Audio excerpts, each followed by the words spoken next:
বহুবার বলতে শুনেছি যে আতঙ্কবাদীদের কোনো ধর্ম হয় না, বা আতঙ্কবাদীদের কোনো মানে মেন মিডিয়া, সোশ্যাল মিডিয়াতে এইসব বহুবার অনেক সময় শুনেছি।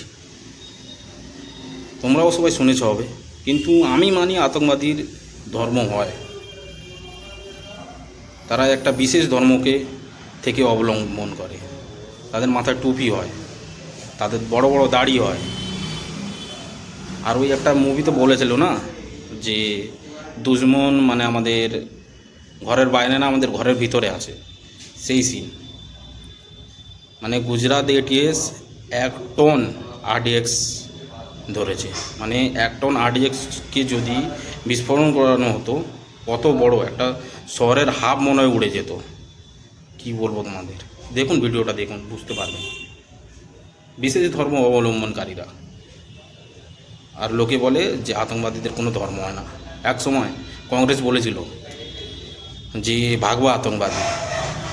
কোনোদিন দেখেছো কোনো সনাতনীরা এরকম বম নিয়ে, আরডিএক্স নিয়ে ঘুরতে বা রাখতে, বন্দুক নিয়ে মারতে, কাউকে গুলি করে, এই করে এরকম পাবলিক প্লেসে গুলি চালাতে? কোনো সনাতনীদের নাম এসছে? এখানে কোনো রাম শাম যদুমতুর নাম নেই। এখানে দেখো সেই আব্দুল, সেই করিম, সেই এইসব নাম পাবে তোমরা। সেই টুপি পরা মানুষ, সেই বড় বড় দাড়ি। আর এদের বয়স কত জানো? 15 থেকে 20 বছরের বাচ্চা, ছোট ছোট। এই জন্যে মাদ্রাসা বন্ধ হওয়া দরকার। মাদ্রাসাতে পড়া বন্ধ হওয়া দরকার। যেটা আসামের সিএম করেছে সেটা হওয়া দরকার। পুরো মানে অল ওভার ইন্ডিয়াতে মাদ্রাসা বন্ধ হওয়া দরকার।